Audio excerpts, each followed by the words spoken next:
Assalamualaikum warahmatullahi wabarakatuh.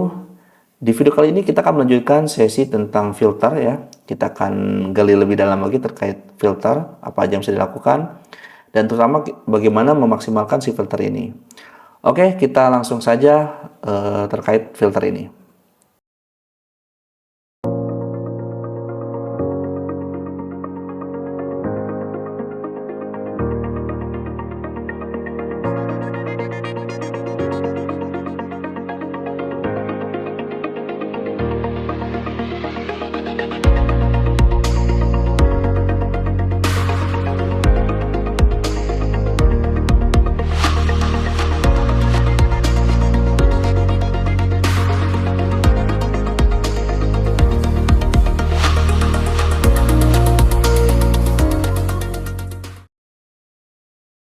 Oke, kita bisa masuk ke salah satu Doctab ya, ke faktor penjualan.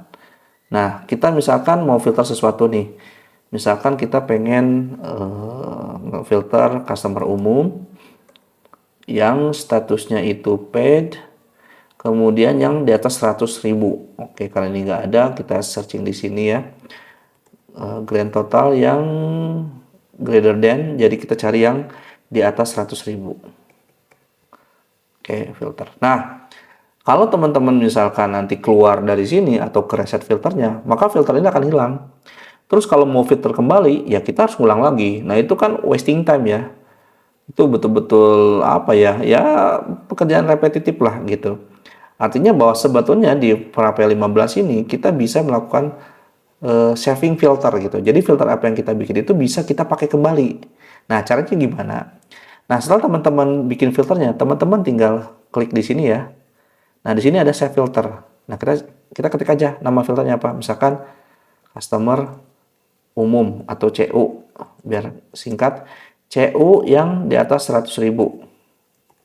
Atau CU 100.000. Up 100.000.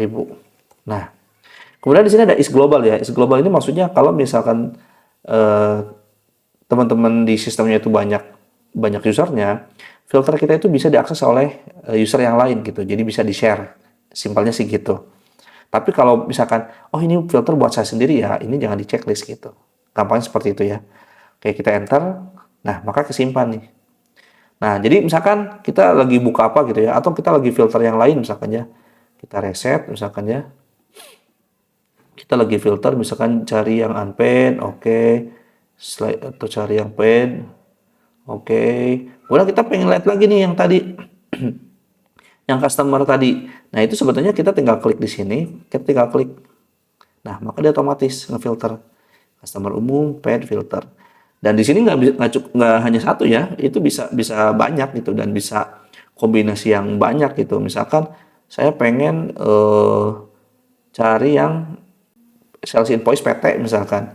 Oke, kita akan cari yang berarti si title-nya itu yang ada PT gitu ya. Oke, nah terus kemudian yang statusnya draft misalkan doc statusnya draft. Oke, kita apply. Oke, kita bikin simpan baru misalkan PT global. Nah, seperti ini. Kita reset. Nah, kita pengen klik PT.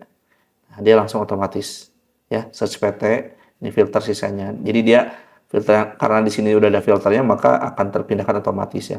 Kita mau lihat yang customer umum, kita klik. Nah, seperti ini. Jadi ini betul-betul sangat praktis sekali ya. Nah, selain itu ada filter tambahan ya.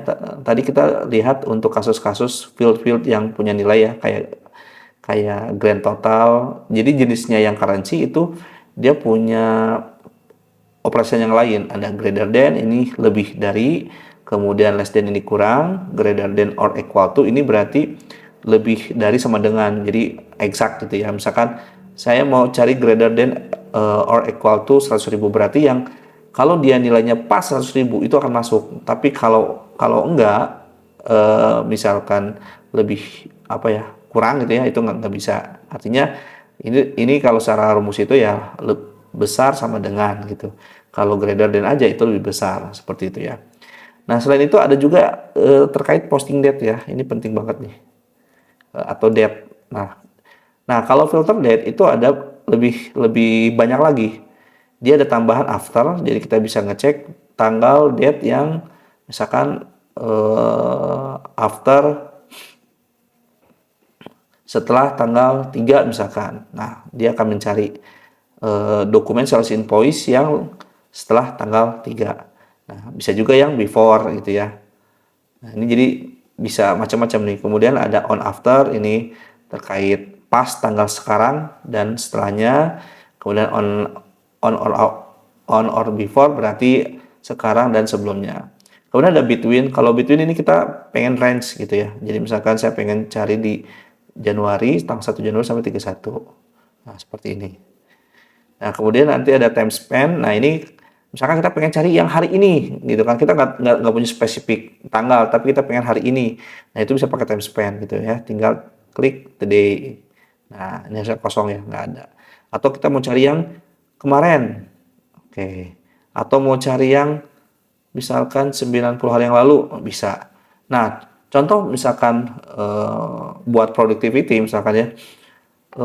Saya pengen memfilter yang statusnya itu adalah yang secara tanggal itu adalah bulan berjalan, kemudian yang statusnya itu adalah unpaid. Nah, ini between-nya time span. Nah, ini kita bisa this month. Nah, seperti ini ya. Apply, kemudian kita bisa simpan bulan ini. Nah, kenapa nggak range gitu ya? Karena kalau misalkan kita posisinya nanti di bulan Maret, nah itu kan kalau misalkan kita setnya Februari, ya otomatis akan ke filter Februari. Sedangkan kita pengen dinamis gitu. Jadi maksudnya itu adalah supaya si filternya bisa kepake terus. Jadi time span itu lebih ke bukan exact tanggal tertentu, tetapi kayak bulan ini, tanggal ini, tahun depan misalkan. Nah, seperti ini gitu. Jadi misalkan teman-teman punya tas, oh saya cari yang statusnya itu overdue yang before atau before on or before hari ini.